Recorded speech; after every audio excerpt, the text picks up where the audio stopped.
João capítulo 15.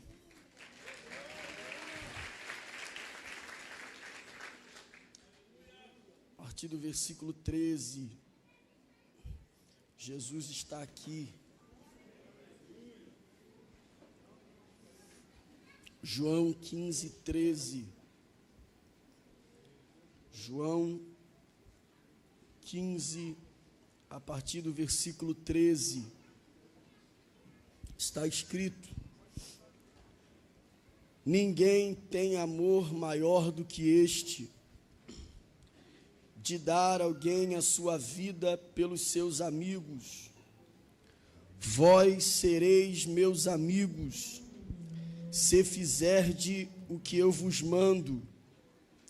Já não vos chamarei servos, porque o servo não sabe o que faz o seu senhor. Mas tenho-vos chamado de amigos, porque tudo quanto ouvir de meu Pai vos tenho feito conhecer. Não me escolhestes vós a mim, mas eu vos escolhi a vós, e vos nomeei para que vades e deis fruto, e o vosso fruto permaneça, a fim de que tudo quanto em meu nome pedirdes ao Pai, Ele vô-lo conceda. Amém.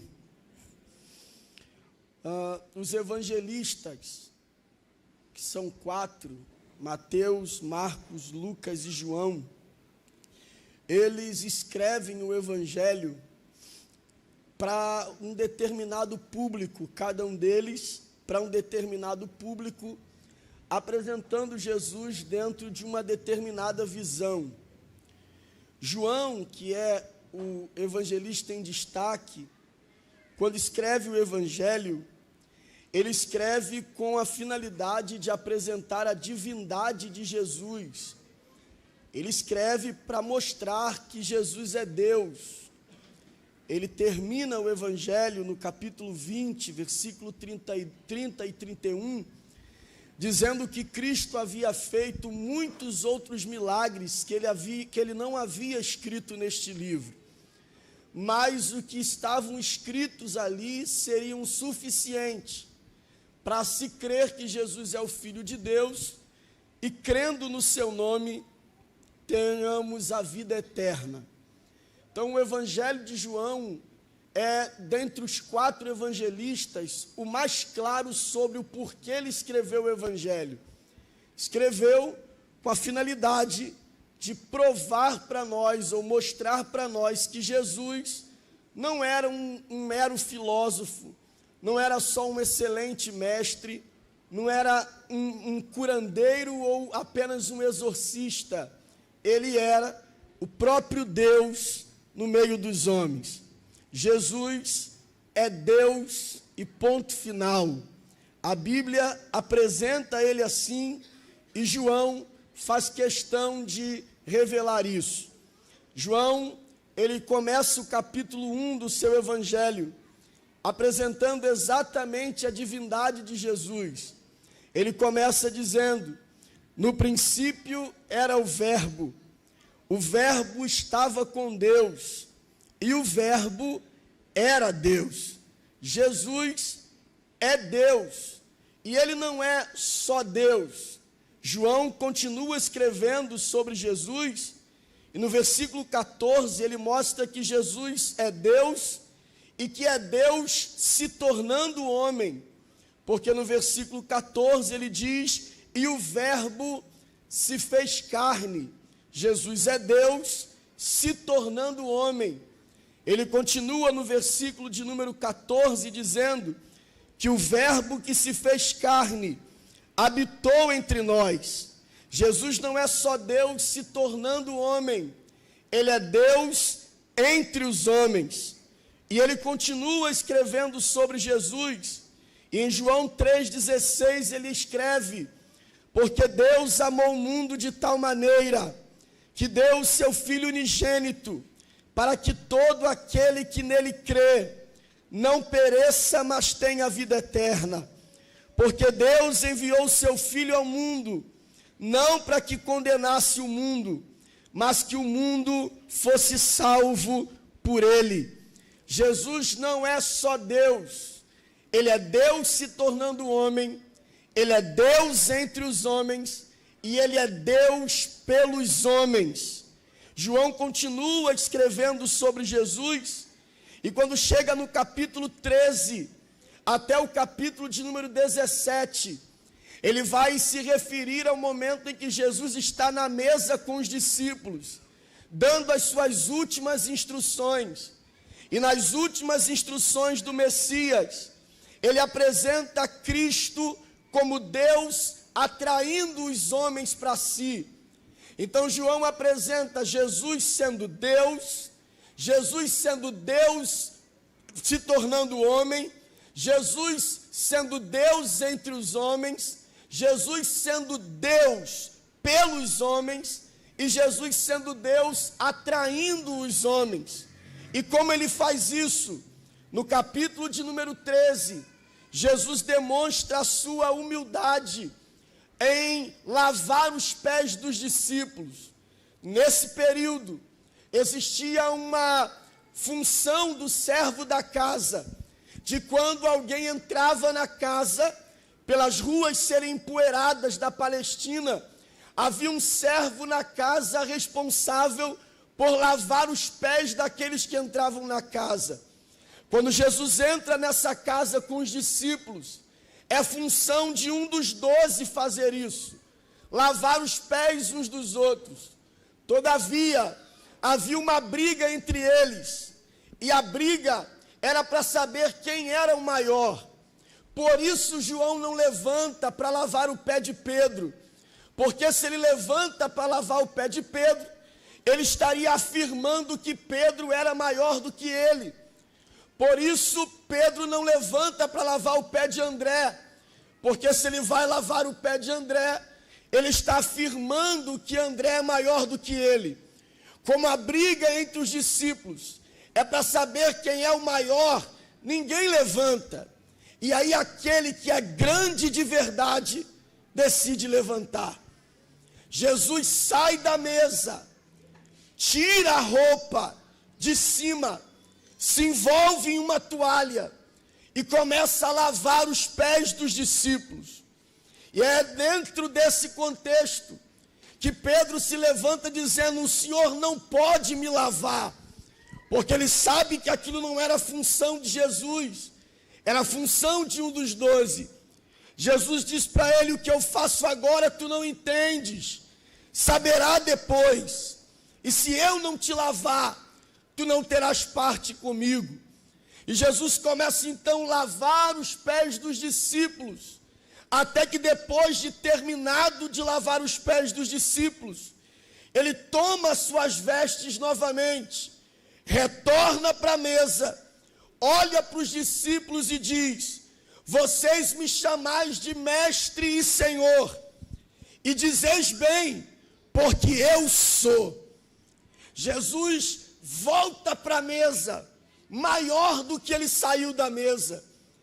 Ele volta da mesa, muito maior do que ele saiu daquela mesa, porque até então ele tinha autoridade para sentar e dar ordem, ele tinha autoridade para dizer: Pedro, levanta e pega a toalha, João vai lá e pega a bacia, mas ele faz questão de ficar ainda maior quando ele levanta para dar exemplo. O exemplo que Jesus dá atrai os homens para ele. E é interessante quando nós olhamos essa atitude de Jesus, porque quando você lê o versículo 4 do capítulo 13, está escrito: Jesus levantou-se da ceia, tirou as suas vestes, tomando uma toalha, cingiu-se, deitou água na bacia e começou a lavar os pés dos discípulos e enxugá-los com a toalha com que estava cingido. Versículo 12: depois que ele lavou os pés, tomou as suas vestes, assentou outra vez à mesa e disse: vós me chamais de mestre e senhor, e eu sou. Quando Jesus faz essa atividade, saindo da mesa, tirando a roupa, lavando os pés dos discípulos, e depois retornando à mesa, dizendo que é mestre e senhor, ele está de forma literal, descrevendo o que Paulo fala sobre ele. Em Filipenses capítulo 2, a partir do versículo 6, Paulo diz que sendo em forma de Deus, está na mesa, não teve por usurpação ser igual a Deus, levantou da mesa, mas fez a si mesmo de nenhuma reputação, tirou as suas vestes, tomando forma de servo, se enrolou na toalha, fazendo-lo semelhante aos homens, pegou a bacia, e achando em forma de homem, desceu aos pés, humilhou-se a si mesmo, sendo obediente até morte de cruz, lavou os pés dos discípulos. Só que ele vai voltar para a mesa, e quando ele volta para a mesa, Paulo escreve dizendo: por isso, Deus também o exaltou soberanamente, e lhe deu um nome que é sobre todo nome, para que ao nome de Jesus, não só os que estão na mesa, mas se dobre todo o joelho dos que estão nos céus, na terra e embaixo da terra, e toda língua confesse que Jesus Cristo é o Senhor, para a glória de Deus Pai. Jesus atrai os homens pelo seu serviço humilde, que mostra que ele é um Cristo determinado a suprir todas as nossas necessidades. No capítulo 14, ele se apresenta como Deus que ampara e que não desampara. E dentre as muitas promessas de não nos desamparar, ele faz 3. A primeira, versículo 2 do capítulo 14: na casa de meu pai há muitas moradas, se não fosse assim, eu vos teria dito, vou preparar-vos lugar. Ele promete para nós que nós teremos uma casa para morar. Depois, no versículo 26, ele continua dizendo: mas aquele Consolador, o Espírito Santo, que o Pai enviará em meu nome, esse vos ensinará todas as coisas, e vos fará lembrar de tudo quanto eu vos tenho dito.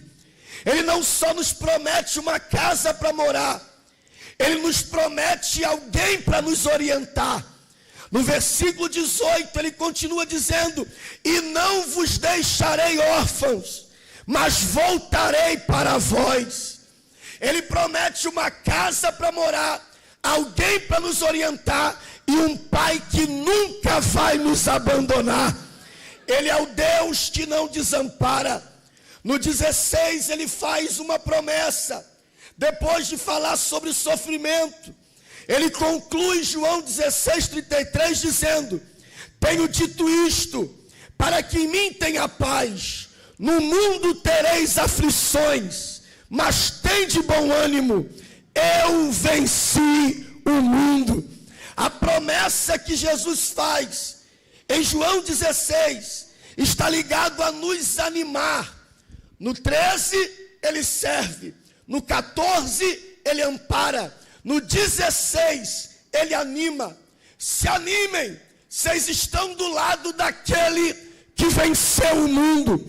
Se animem, vocês estão do lado daquele que não perdeu, não perde e nunca perderá. É por isso que aos Romanos 8, Paulo nos chama não de vencedores, Paulo nos chama de mais do que vencedores. Quem são os mais que vencedores? Mais que vencedor é a família do lutador. Que o lutador é que vai para o ringue, é o lutador que apanha, é o lutador que toma soco, é o lutador que sangra, é o lutador que se machuca. Mas quando ele ganha, a família dele sem lutar ganha também. É por isso que nós não somos vencedores, somos mais do que vencedores, porque quem apanhou foi ele, quem foi cuspido foi ele, Quem foi maltratado foi ele. Quem foi crucificado foi ele. Quem foi coroado de espinho foi ele. E eu não fiz nada. A graça caiu sobre mim, porque ele venceu na cruz do Calvário. Paulo continua afirmando: o contexto de mais do que vencedores não está ligado a uma vida de vitórias, mas uma vida de resistência. Olha o contexto em que Paulo nos chama de mais do que vencedores. Romanos capítulo 5, capítulo 8, versículo 35. Paulo diz: quem nos separará do amor de Cristo? A tribulação, a angústia, a perseguição, a fome, a nudez, o perigo, a espada, como está escrito: por amor de ti somos entregues à morte todo dia, somos reputados como ovelhas para o matadouro. Mas em todas estas coisas, que coisa?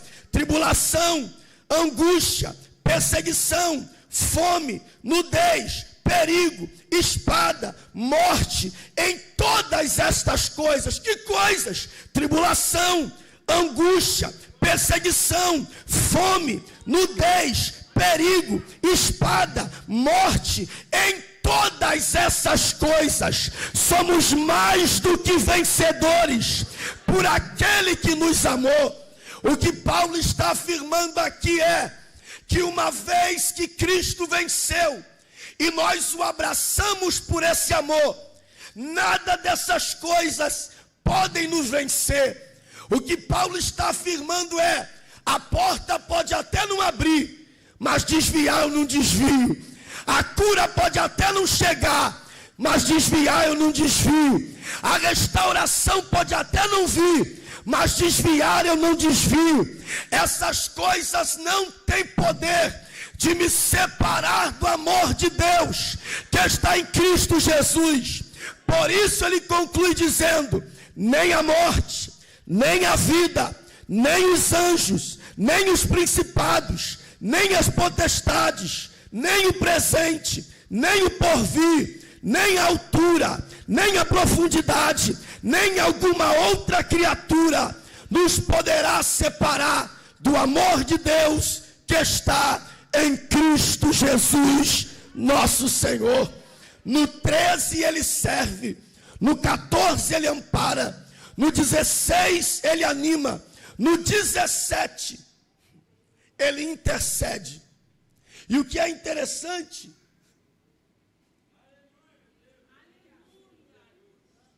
é que Jesus já orava por nós.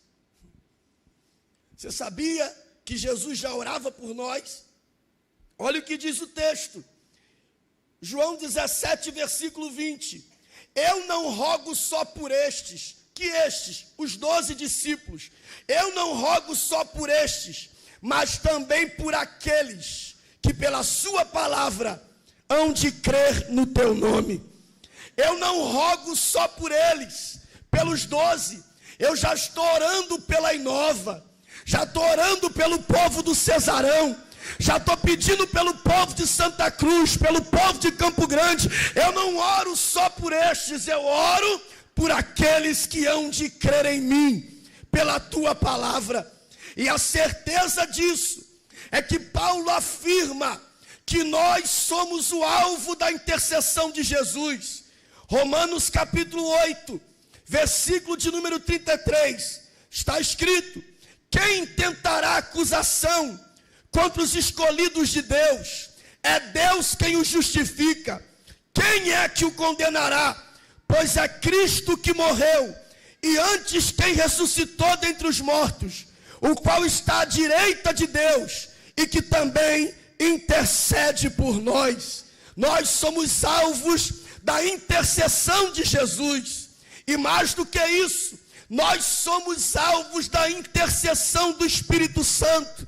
Está escrito, Romanos capítulo 8, versículo 26, e da mesma maneira também o Espírito ajuda as nossas fraquezas, porque não sabemos o que havemos de pedir como convém, mas o Espírito intercede por nós com gemidos inexprimíveis. Aquele que examina os corações sabe qual é a intenção do Espírito, e é Ele que, segundo Deus, intercede por nós. Nós somos alvos da intercessão do Espírito, nós somos alvos da intercessão de Jesus, e é lindo perceber que é assim que Ele nos atrai para Ele. Como é que Deus atrai os homens para si? Servindo, amparando, animando e intercedendo. No 13 Ele serve, no 14 Ele ampara, no 16 Ele anima, no 17 Ele intercede. Só que você percebe que Deus é um Deus de grandes poderes, a fim de nos abençoar. Deus sempre, eu não disse às vezes, Deus sempre vai abençoar mais do que exigir. Deus sempre vai abençoar mais do que exigir. Mas a gente não pode se enrolar tanto na bênção, a ponto de não achar que não há exigência. O Deus que abençoa também cobra. O Deus que abençoa também exige. O Deus que abençoa também limita. O Deus que abençoa também direciona.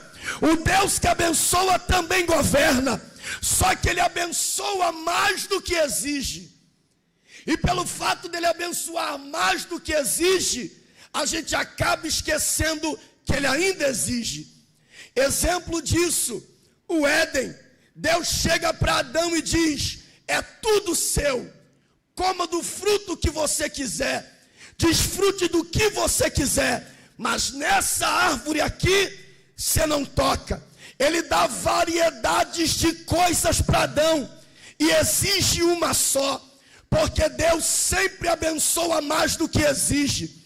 Mas o que sustenta as bênçãos é a nossa obediência àquilo que Ele exigiu. Ele sempre vai te abençoar mais do que exigir, mas uma vez que Ele exigir, obedeça, para que as bênçãos continuem no mesmo lugar. Ele disse: Adão, tudo aqui é teu, não toca nessa árvore, porque o dia em que só tocar nessa árvore, você não perde a árvore, você perde o Éden. Glória a Deus.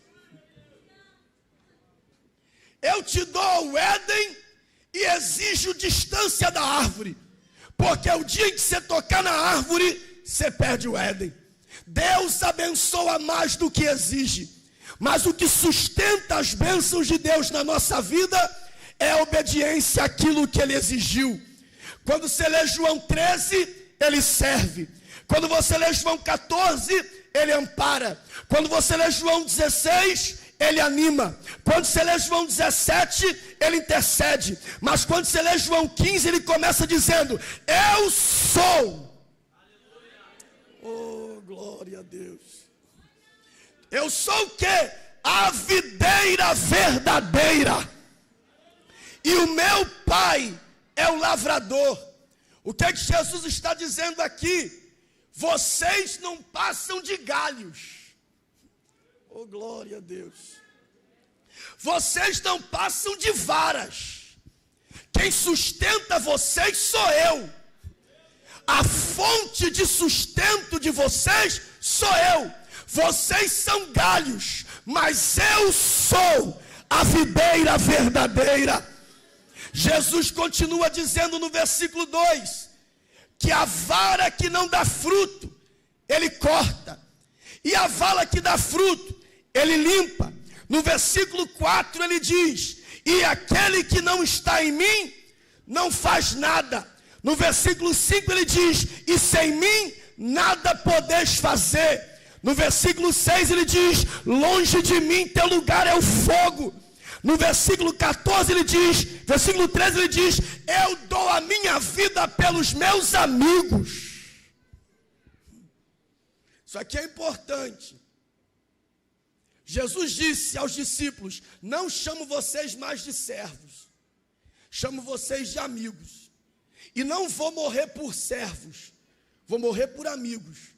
Por que Ele diz que vai morrer por amigos e não por servos? Porque o servo aponta para talento. Ele não morreu para me dar talento, morreu para criar relacionamento. Amigo aponta para relacionamento. Ele diz: eu não vou entregar minha vida por servos, vou entregar minha vida por amigos, para que haja relacionamento. Só que no versículo 14 ele diz: só é meu amigo quem faz o que eu mando. Oh, glória a Deus. O que Jesus está fazendo no capítulo 15? Colocando as coisas no lugar. O que ele está deixando claro ali é o seguinte: eu sou amigo de vocês, mas a nossa amizade não é olho no olho, não. Nossa amizade não é no mesmo nível, não. A nossa amizade não está ligada em fazer o que você quer. A nossa amizade está ligada em fazer o que eu mando. As pessoas querem criar um relacionamento com Jesus, onde elas só querem fazer o que elas querem. Um evangelho cultural. Um evangelho em que dá para se fazer tudo e viver com Deus.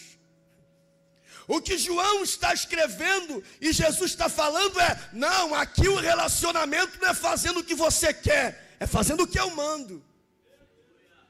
Evangelho não é fazer o que eu quero, é fazer o que ele manda. Só que a gente cisma em fazer as coisas só quando a gente quer. Leio a Bíblia quando eu quero, oro quando eu quero, venho à igreja quando eu quero, jejuo quando eu quero, amo quando eu quero, perdoo quando eu quero. Evangelho não é sobre o que eu quero, é sobre o que ele manda. Ele disse: vocês serão meus amigos quando fizer o que eu mando. Nós estamos vivendo um período muito complicado, em que as pessoas querem abraçar um evangelho sem entender que evangelho não é só promessas, é exigência. E na exigência vale o que ele manda e não o que eu quero. Jesus vai mostrar para nós, e isso precisa ficar claro no nosso coração: é possível ser alguém sério sem ser religioso, e ser alguém humano sem ser mundano. É possível ter um equilíbrio, mas que a gente nunca reverta ou torça os valores bíblicos pelos desejos do nosso coração. Não é sobre o que eu quero, é sobre o que ele manda. É só fazendo o que ele manda que eu consigo ter relacionamento com ele.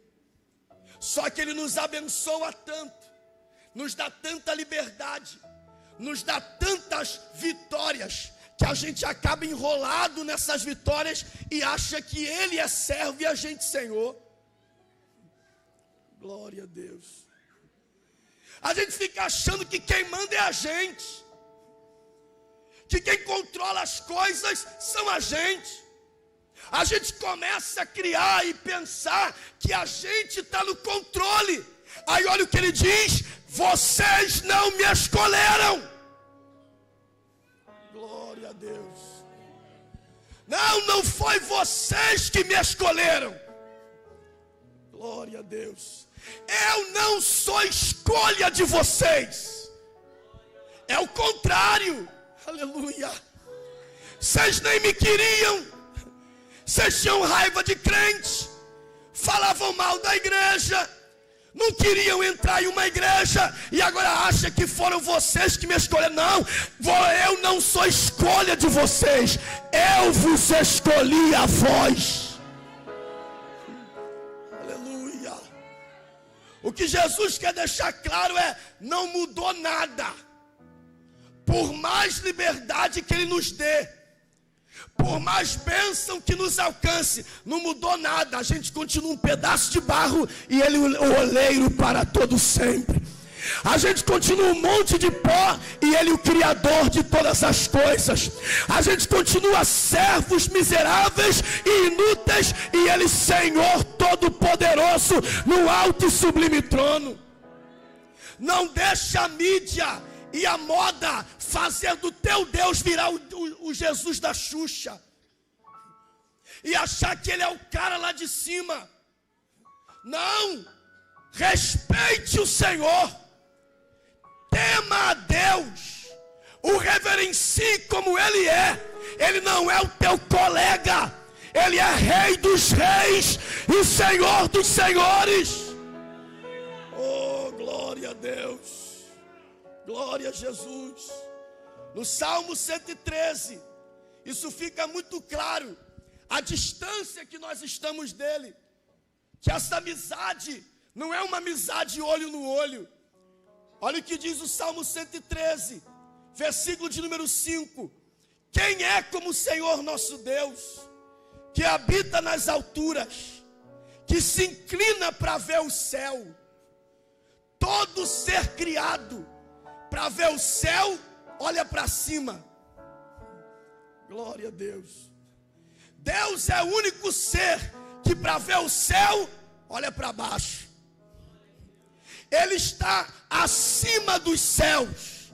E a pergunta do salmista é: quem é como o Senhor nosso Deus? Quem se parece com Ele? Ele está acima dos céus. E nós estávamos aonde? Versículo 7. Ele foi no pó. Do monturo levantou o necessitado, para o fazer assentar entre os príncipes e príncipes do seu povo. Sabe o que o salmista está dizendo? Deus está acima do céu. E a gente estava no lixo, na lama, no monturo, nos destroços. E o que ele fez? Saiu de lá, foi no meio do lixo e nos fez assentar entre os príncipes. É por isso que Paulo escreve aos Romanos, no capítulo de número 11, no versículo de número 33, depois que ele vem do capítulo 9, 10 e 11 de Romanos, falando sobre a soberania de Deus na escolha de Israel. Quando ele chega no versículo 33, ele começa a fazer o que a teologia chama de doxologia. O que é doxologia? Logia, palavra, doxo, louvor. Doxologia, palavra de louvor, palavra de glória. Ele está falando sobre a soberania de Deus, e aquilo vai enchendo tanto o coração de Paulo, que ele não consegue terminar o assunto. Ele vai falando da grandeza de Deus e não consegue terminar o assunto. E no meio do assunto ele entra com louvor. E o louvor é esse: ó profundidade das riquezas, tanto da sabedoria como do conhecimento de Deus. Quão insondáveis são os teus juízos, quão inescrutáveis os teus caminhos. Porque quem compreendeu a mente do Senhor? Ou quem foi o seu conselheiro? Quem lhe deu primeiro para que lhe seja recompensado? Porque dele, por ele, para ele são todas as coisas. Glória, pois, a ele eternamente. Amém. Percebeu o versículo? Não é por mim, não é de mim, não é para mim, é dele, por ele e para ele. Não é sobre nós sermos o centro de um culto, é sobre ele ser o centro da nossa vida. Começamos nele, passamos por ele e terminaremos nele. Dele, por ele e para ele são todas as coisas. A ele seja a glória eternamente, porque ele é Senhor de todas as coisas. Oh, glória a Deus. Paulo está afirmando que toda a criação faz esse círculo. Toda a criação faz isso. Dele, por ele, para ele. Dele, por ele, para ele. Dele, por ele, para ele. Dele, por ele e para ele. Todas as coisas criadas fazem esse ciclo. Dele, por ele, para ele.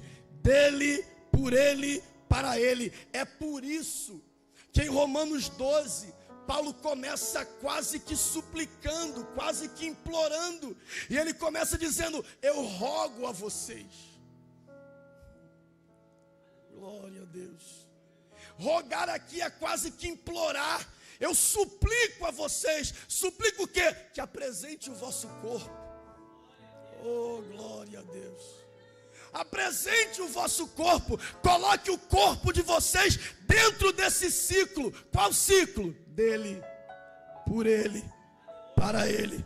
O que Paulo está dizendo é: se o sol vive entendendo que veio dele, passa por ele, vai voltar por ele, eu não posso viver sem entender que vim dele, estou passando por ele e vou voltar para ele.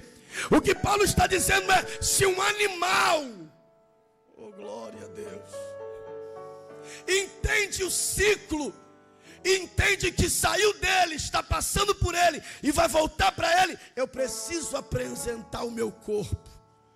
Oh glória a Deus.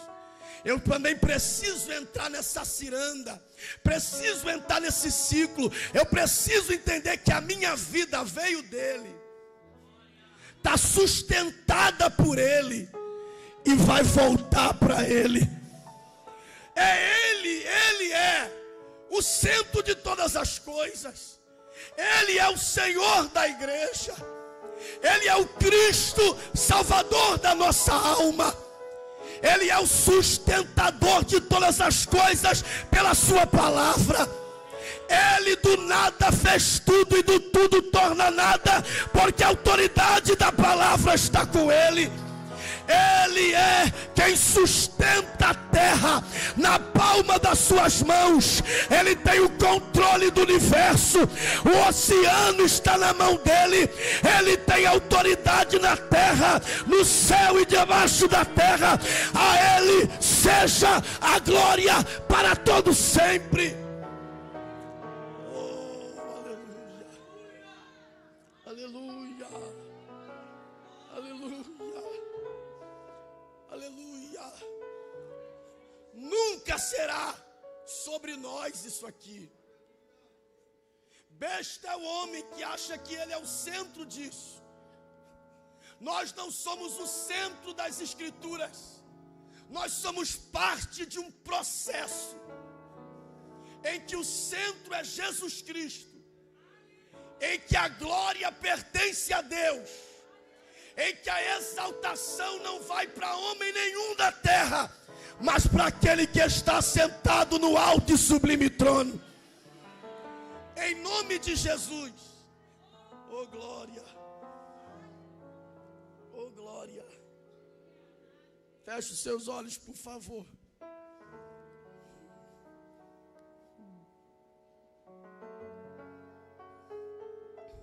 Por favor.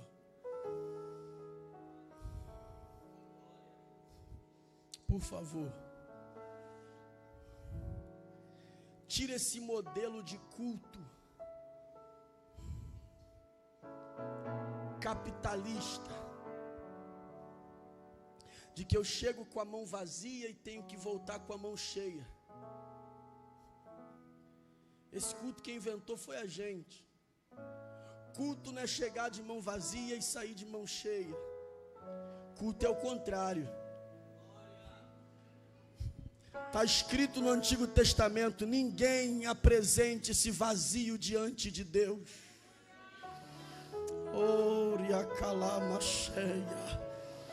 Culto não é entrar de mão vazia e sair de mão cheia. Culto é chegar de mão cheia. Oh Jesus, deixar tudo no altar. Aleluia. Tudo no altar e voltar de mão vazia, porque nem sempre ele responde no culto. Mas a Bíblia diz que quando Ana chegou em casa, depois de deixar tudo no altar, o Senhor se lembrou de Ana. Oh Jesus, o meu convite é um só e devolvo o microfone. Não vá para casa carregando um glória que não é teu. Não volte para casa carregando um aleluia que não te pertence. Não volte para casa levando uma adoração que deveria ser deixada aqui. Tem um glória aí dentro que não é teu, então solta ele.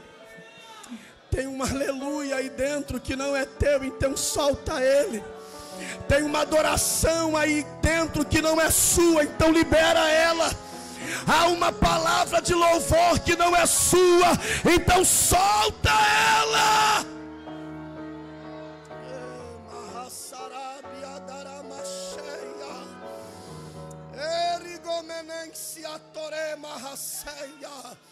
Libera uma palavra para esse Deus. Libere uma palavra para esse Senhor. Solta o que tem aí e entrega a Ele. Coloca o teu corpo no ciclo. Coloca o teu corpo no ciclo. Coloca a tua vida no ciclo. Coloca a tua família no ciclo.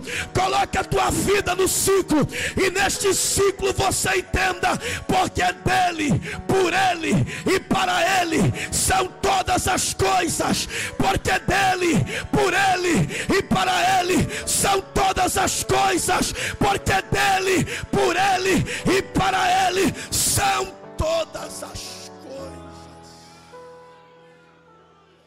Quem pode?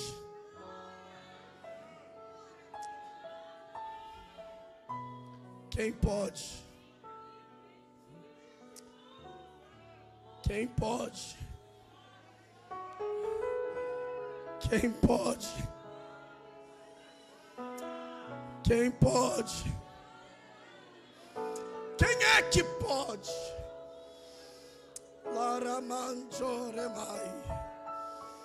Quem é que pode reconhecer que está vivo por causa dele, respirando por causa dele, assentado aqui por causa dele, tem família por causa dele, tem emprego por causa dele, tem saúde por causa dele, vai lanchar depois do culto por causa dele, vai dormir numa boa cama por causa dele, vai levantar para trabalhar por causa dele, vai sair e voltar sem nada sofrer por causa dele, vai viver uma semana abençoada por causa dele, vai viver o livramento de Deus por causa dele, por Ele, para Ele são todas as coisas. Dele, por Ele, para Ele são todas as coisas. Dele, por Ele, para Ele são todas as coisas. Levante a sua mão e o adore. Levante a sua mão e o glorifique. Levante a sua mão e o exalte. Levante a sua mão e reconheça: Ele é o Senhor de todas as coisas.